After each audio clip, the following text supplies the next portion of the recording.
जय हिंद साथियों, मैं प्रबल आप सभी का आपके अपने परिवार एग्जामपुर में बहुत बहुत स्वागत करता हूं। उम्मीद है कि बहुत अच्छे होंगे आप लोग।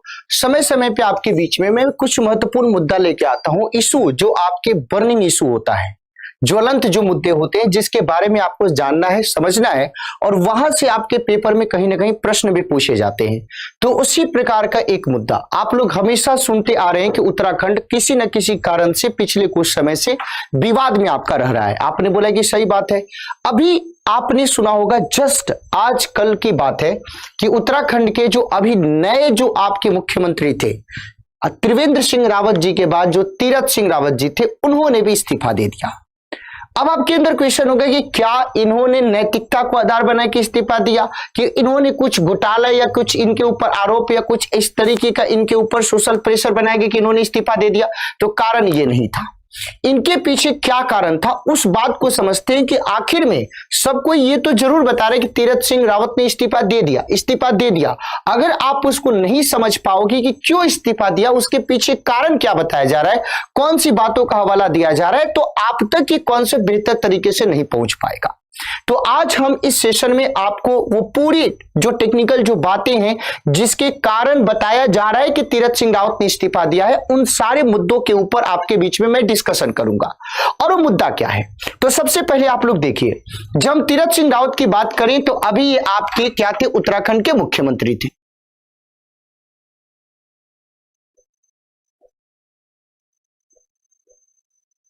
तो ठीक है ना, तो इस बात को आप लोग समझिएगा। तो अब यहां पे मैं आपको बताऊंगा कि क्यों इन्होंने इस्तीफा दिया।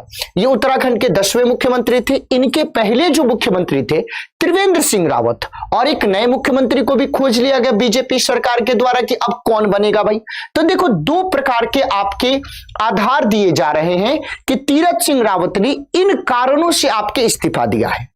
एक कारण जो है बताया जा रहा है कि संविधान के अनुच्छेद 164, संविधान का अनुच्छेद 164, एक कारण तो यह बताया जा रहा है।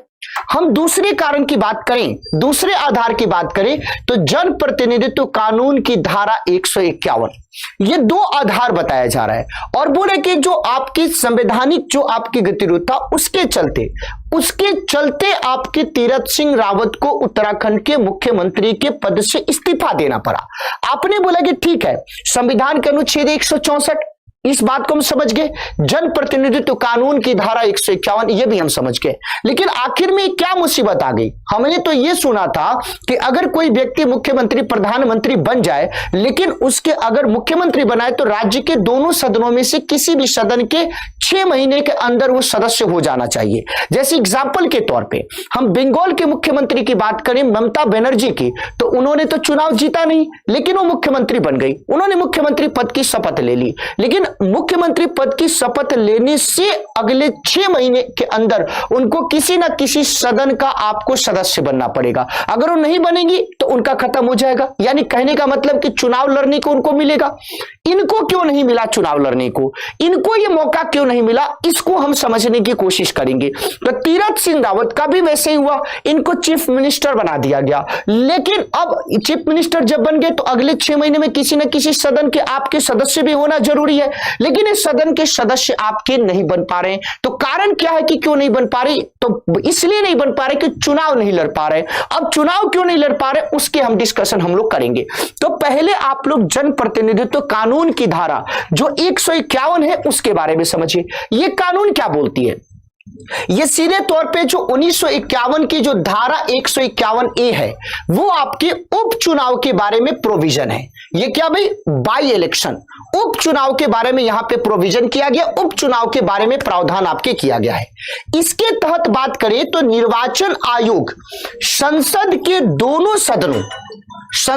दोनों सदनों और राज्य की बात करें, राज्यों की विधानसभा या विधान परिषद में खाली सीटों को रिक्त होने की तारीख के 6 महीने के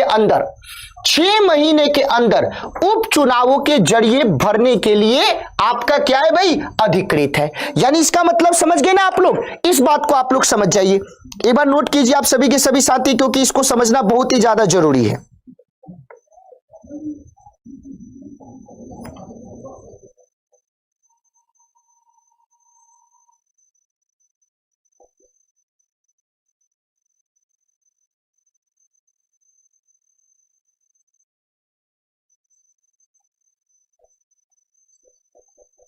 को आप लोगों को समझना है। तो जो धारा 151A है, जो जन प्रतिनिधित्व की धारा जो 151A है, ये उपचुनाव के बारे में आपके प्रोविजन करती है। उपचुनाव के बारे में यहां पे प्रावधान बताए गए हैं और इस प्रावधान के अंदर क्या बोला गया है कि जो आपका इलेक्शन कमीशन है वो संसद के दोनों सदन, लोकसभा और राज्यसभा, और राज्यों के दोनों सदन, यानी जो राज्य विधानमंडल के दोनों सदन है, विधानसभा और विधान परिषद, दोनों में खाली सीटों को रिक्त होने की तारीख के, जब भी वो सीट आपके रिक्त हुआ है, जिस दिन खाली हुआ है, उसके 6 महीने के अंदर उपचुनावों के माध्यम से, बाई इलेक्शन के माध्यम से भरने के लिए अधिकृत है।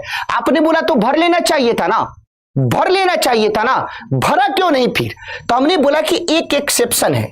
एक्सेप्शन क्या है, यहां पे ध्यान दीजिएगा, यहां पे एक अपवाद भी लगाया गया, एक्सेप्शन भी लगवाया गया है कि किसी भी रिक्ति से जुड़े किसी भी सदस्य का शेष कार्यकाल 1 साल या उससे अधिक होना चाहिए।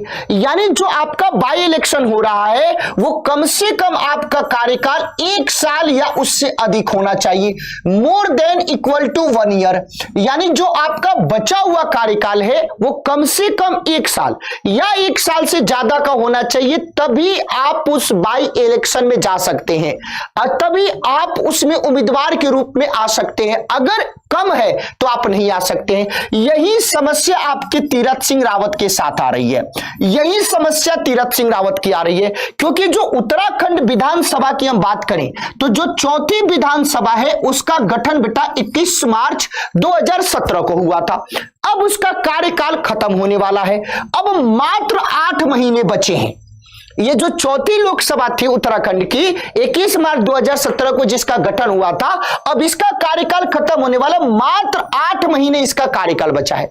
इसका मतलब क्या हुआ, अब यहां पे क्या बोल रहा है, ये जो जन प्रतिनिधित्व की जो धारा आपका 151 है उसमें ये बात बोल रहा है कि कम से कम आपका कार्यकाल 1 साल या उससे ज्यादा का होना चाहिए, और यहां पे कितना बचा हुआ है, 8 महीने का बचा हुआ है। इसी के कारण आपके तीरथ सिंह रावत बाई इलेक्शन में पार्टिसिपेट नहीं कर सकते थे। अब आपने बोला कि भैया जब उन्होंने मुख्यमंत्री पद की शपथ ली उसी समय किसी आपकी सीट से लड़के चुनाव जीत जाना चाहिए था, तो भाई इलेक्शन कमीशन ने बोल दिया था कि अगले 1 साल तक चुनाव नहीं होगा कोरोना महामारी को देखते हुए। अब आपके अंदर क्वेश्चन होगा कि आर्टिकल 164 क्या है। तो संविधान की धारा 164 की बात करें तो संविधान की धारा 164 जो है आपके मुख्यमंत्री और आपके मंत्री परिषद के बारे में या मंत्रियों के बारे में, चीफ मिनिस्टर और मिनिस्टर्स के बारे में प्रोविजन करता है। यहां पे जो धारा 164(1) की बात करें तो इसमें सीधे तौर पे क्या बताया गया है कि जो मुख्यमंत्री है उसकी नियुक्ति राज्यपाल के द्वारा करी जाएगी। साथ ही साथ वहां पे यह भी बताया गया है आपके कि जो अन्य मंत्री अदर्स मिनिस्टर्स की बात करें तो मुख्यमंत्री की सलाह पे राज्यपाल ही उनकी नियुक्ति करेगा। 164(1) की बात करें तो बताया जाता है कि राज्य की जो आपकी मंत्री परिषद है वो मंत्री परिषद मुख्यमंत्री समेत जितने भी आपके मिनिस्टर्स हैं उनकी संख्या उस राज्य के विधानसभा के सदस्यों की कुल संख्या की 15% से ज्यादा नहीं होनी चाहिए। यानी कहने का मतलब क्या कि मान लीजिए कि आपकी टोटल आपकी विधानसभा के सदस्यों की कुल संख्या 100 है, तो इसका मतलब क्या है कि आपके मंत्री और मुख्यमंत्री मिला के टोटल आपके 15 से ज्यादा नहीं होने चाहिए। 164(2) जो आर्टिकल है वो क्या बोलता है कि राज्य की मंत्री परिषद राज्य की विधानसभा के प्रति सामूहिक रूप से उत्तरदायी होगा। अब यहां पे एक धारा और है, वो धारा क्या भाई 164(4). इसमें क्या बोला है कि कोई भी चीफ मिनिस्टर या कोई भी मिनिस्टर बनने के बाद 6 महीने के अंदर अगर सदन में चाहे विधानसभा हो चाहे विधान परिषद हो अगर उसका वो सदस्य नहीं बनता है तो उसे त्याग पत्र देना पड़ेगा। तो 164(4) की जब हम बात करते हैं तो वहां पे इस तीरथ सिंह रावत को देख लीजिए कि वो आपके बन गए, लेकिन अगले 6 महीने के अंदर उनको लगता नहीं है कि वो आपके किसी सदन के सदस्य बन पाएंगे। कारण क्या है कि यहां पे जो जन प्रतिनिधित्व की जो धारा 151 है उसमें बोला गया है कि आपका कार्यकाल कम से कम 1 साल या उससे ज्यादा का बचा हो तभी आपके लिए इस काम को कर सकते हैं। आपने बोला कि डन, ये पूरी बात समझ में आ गया भाई, यही समस्या थी। अब जो आर्टिकल 164 की जो 4थी अनुसूची है इसमें बोला गया कि अगर कोई चीफ मिनिस्टर बनने के बाद 6 महीने के अंदर किसी किसी भी सदन का सदस्य नहीं बनता है तो उसे वो पद छोड़ना पड़ेगा। जब हम तीरथ सिंह रावत की बात करते हैं तो 10 मार्च 2021 को इन्होंने शपथ लिया था। अगर वो इस्तीफा नहीं देते अपने पद से तो 10 सितंबर 2021 से पहले किसी भी हालात में उनको अपने पद से इस्तीफा देना पड़ता। तो तीरथ सिंह रावत इस बात को समझते थे, ये जो संवैधानिक चीजें थी उसको बेहतर तरीके से समझते थे और उन्होंने इस्तीफा देना ही सही समझा और आखिरकार अपने जो क्या बोलते हैं कि इस्तीफा उन्होंने सौंप दिया। अब बात आती है कि उनके जगह पे कौन मुख्यमंत्री बनेगा। तो जो आपके नए एक युवा आपके चेहरे उत्तराखंड के पुष्कर सिंह धामी अब ये उत्तराखंड के मुख्यमंत्री बनेंगे और अभी तक इतने कम सालों में उत्तराखंड में टोटल 11 चीफ मिनिस्टर हो जाएंगे इनको लेके और ये 10वें मुख्यमंत्री थे तीरथ सिंह रावत, 9वें आपके त्रिवेंद्र सिंह रावत और पहले मुख्यमंत्री थे तो बीजेपी के ही नित्यानंद स्वामी। तो आज आपको यह बेहतर तरीके से बात समझ में आई होगी कि तीरथ सिंह रावत को आखिर में इस्तीफा क्यों देना पड़ रहा है। तो अगर इन बातों को आप बेहतर तरीके से समझते हो तो आपके अंदर एक बेहतर कॉन्सेप्ट बनेगा और पेपर में जब क्वेश्चन पूछेगा, चाहे किसी भी पेपर में आप बैठ जाओ, आपसे बेहतर कोई सही नहीं कर सकता है। अगर आपको इसी प्रकार के मुद्दे और इसी प्रकार के सेशन अगर आपको पसंद आते हैं तो आप सभी लोग इस सेशन को जरूर ज्यादा से ज्यादा अपने दोस्तों अपने साथियों के बीच में शेयर करें, इस सेशन को लाइक जरूर करें। अगर आपने अभी तक एग्जामपुर यूट्यूब चैनल को सब्सक्राइब नहीं किया, सब्सक्राइब करें और गूगल प्ले स्टोर से एग्जामपुर ऑफिशियल ऐप को जरूर डाउनलोड करें। फिर मिलते हैं किसी अन्य महत्वपूर्ण मुद्दों के साथ, तब तक के लिए बहुत बहुत धन्यवाद। Thank you so much. जय हिंद साथियों।